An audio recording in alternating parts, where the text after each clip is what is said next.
Hello everyone, welcome to this video. पिछले video में हमने देखा था कि आर्टिकल नंबर 160 तक देखे थे। फिर उसमें जो आर्टिकल नंबर 153 से हमारे राज्यपाल स्टार्ट होता है, तो 153 में राज्यपाल का पद दिया गया था, एक राज्यपाल होगा। उसके 153 में राज्यपाल का पद था।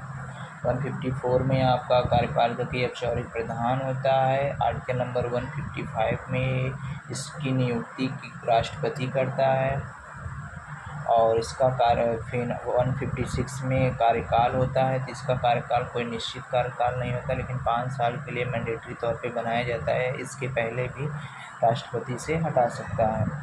ओके।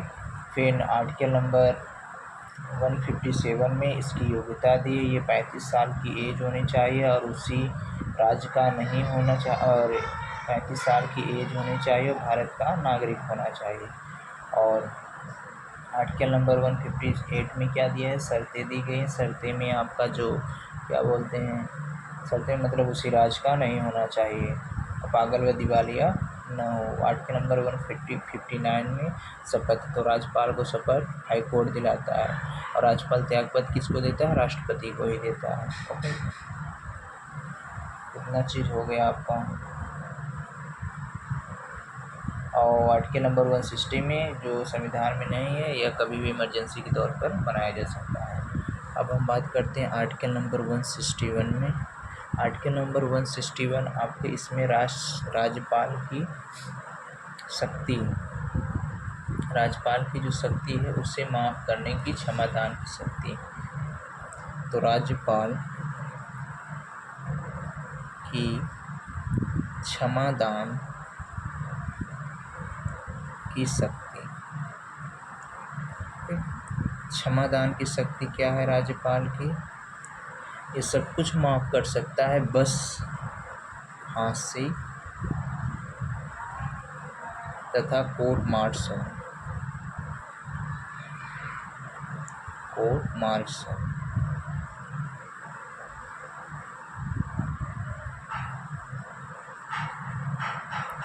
की सजा को माफ़ नहीं कर सकता। ओके, इतना चीज़ हमने देखा राज्यपाल के बारे में। राज्यपाल 161 जो राज्यपाल की क्षमादान की शक्ति के बारे में बताता है, यह सब कुछ माफ़ कर सकता है। यह केवल फांसी और जो कोर्ट मार्शल मतलब सैनिकों का जो कानून होता है उसमें कोई हस्तक्षेप नहीं कर सकते। ओके। और राज्यपाल की ये भी पावर रहती है कि जब तक ये वहाँ रहता है, क्या बोलते हैं, जब तक ये राज्यपाल के पद पर रहेगा, इस पर कोई केस नहीं हो सकता, मतलब वो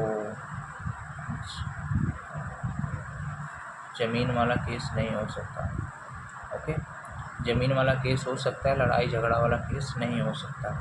ओके, मतलब दीवानी मामला हो सकता है लेकिन फौजदारी नहीं होगा। लेकिन जब ये पद से हट जाएगा तो दोनों हो सकता है, लेकिन जब तक पद पर रहेगा कुछ नहीं हो सकता। ओके, फिर हम देखते हैं आर्टिकल नंबर 162। आर्टिकल नंबर 162 बोलता है कार्यपालिका की शक्ति का विस्तार। तो कार्यपाल की शक्ति का विस्तार राज्यपाल ही करता है। राज्य की कार्यपालिका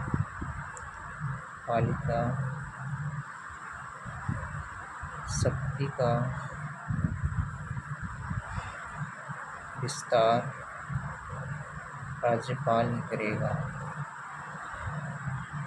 राज्यपाल करेंगे। ओके,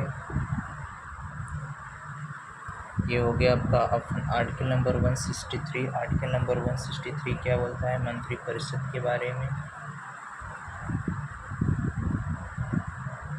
राज्यपाल को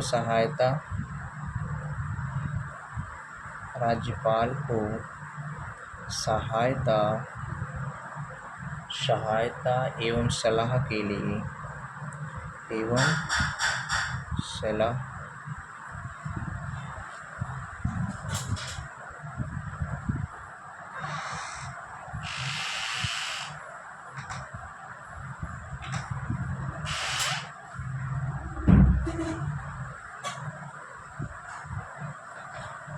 सलाह के लिए एक मंत्रिमंडल होगा। सलाह के लिए एक मंत्रिपरिषद होगा, एक मंत्री परिषद होगा जिसका हेड, जिसका अध्यक्ष सीएम होता है। ओके, सीएम होता है। आर्टिकल नंबर 164, आर्टिकल नंबर 164 क्या बोलता है? मुख्यमंत्री की सलाह पर, मुख्यमंत्री के सलाह पर अन्य मंत्रियों की नियुक्ति करता है। कौन? राज्यपाल। अन्य मंत्रियों की, मुख्यमंत्री के सलाह पर अन्य मंत्रियों की नियुक्ति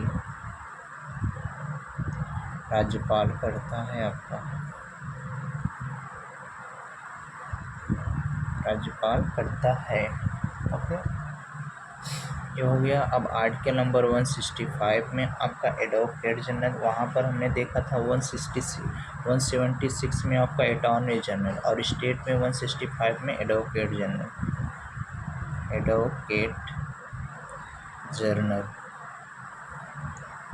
ओके, महाधिवक्ता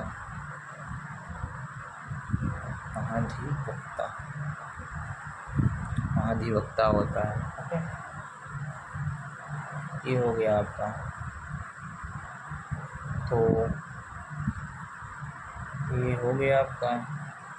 अब महाधिवक्ता के जैसे कुछ चीज़ें दीजिए होती है। यह राज्य का प्रथम विधि अधिकारी होता है।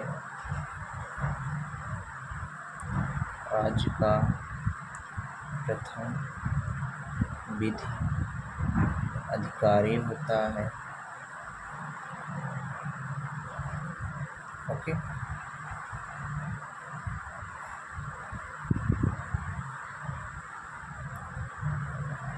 वह मतलब विधानमंडल में भाग ले सकता है। कौन? राज्यपाल, लेकिन वोट नहीं दे सकता।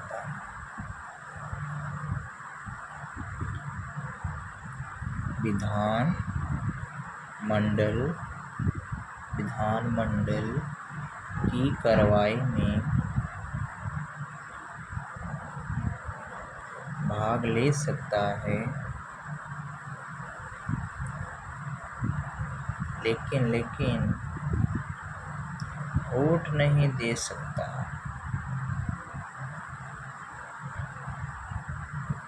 ओके, वोट नहीं दे सकता।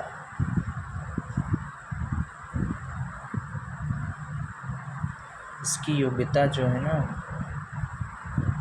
इसकी योग्यता जो हाई कोर्ट के जज की होती है,